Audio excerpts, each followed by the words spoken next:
ಇತ್ತೀಚೆಗಷ್ಟೇ ಕೊಡಗಿನ ವಿನಯ್ ಸೋಮಯ್ಯ ಆತ್ಮಹತ್ಯೆ ಪ್ರಕರಣ ಭಾರೀ ಚರ್ಚೆಗೆ ಗ್ರಾಸವಾಗಿತ್ತು. ಕೇವಲ ವಾಟ್ಸ್ಆಪ್ ಗ್ರೂಪ್ನ ಅಡ್ಮಿನ್ ಆಗಿದ್ದ ಕಾರಣಕ್ಕೆ ಕೇಸ್ ಹಾಕಿಸಿಕೊಂಡು ಕೊನೆಗೆ ಮನನೊಂದು ಆತ್ಮಹತ್ಯೆಗೆ ಶರಣಾಗಿದ್ರು. ಹೀಗಾಗಿ ವಾಟ್ಸ್ಆಪ್ ಗ್ರೂಪ್ ಅಡ್ಮಿನ್ಗಳು ಆತಂಕಕ್ಕೀಡಾಗಿದ್ರು. ಆದ್ರೆ ಈ ಕುರಿತಾಗಿ ಕೇರಳ ಹೈಕೋರ್ಟ್ ಮಹತ್ವದ ತೀರ್ಪನ್ನ ಪ್ರಕಟಿಸಿದೆ.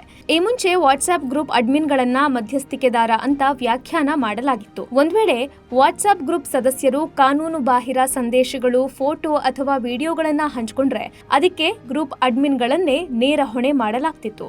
ಈ ವ್ಯಾಖ್ಯಾನದ ಬಳಿಕ ದೇಶದ ಹಲವೆಡೆ ವಾಟ್ಸ್ಆಪ್ ಅಡ್ಮಿನ್ಗಳ ವಿರುದ್ಧ ಹಲವು ದೂರುಗಳು ದಾಖಲಾಗಿದ್ವು. ಆದ್ರೆ 2020ರಲ್ಲಿ ಮ್ಯಾನುವಲ್ ವರ್ಸಸ್ ಕೇರಳ ಸರ್ಕಾರ ಕೇಸ್ನ ಅರ್ಜಿಯ ವಿಚಾರಣೆ ನಡೆಸಿದ ಕೇರಳ ಹೈಕೋರ್ಟ್ ಎಲ್ಲಾ ಸಂದೇಶಗಳಿಗೂ ವಾಟ್ಸ್ಆಪ್ ಗ್ರೂಪ್ ಅಡ್ಮಿನ್ಗಳನ್ನ ಹೊಣೆ ಮಾಡಲು ಸಾಧ್ಯವಿಲ್ಲ ಅಂತ ಮಹತ್ವದ ತೀರ್ಪು ನೀಡಿದೆ.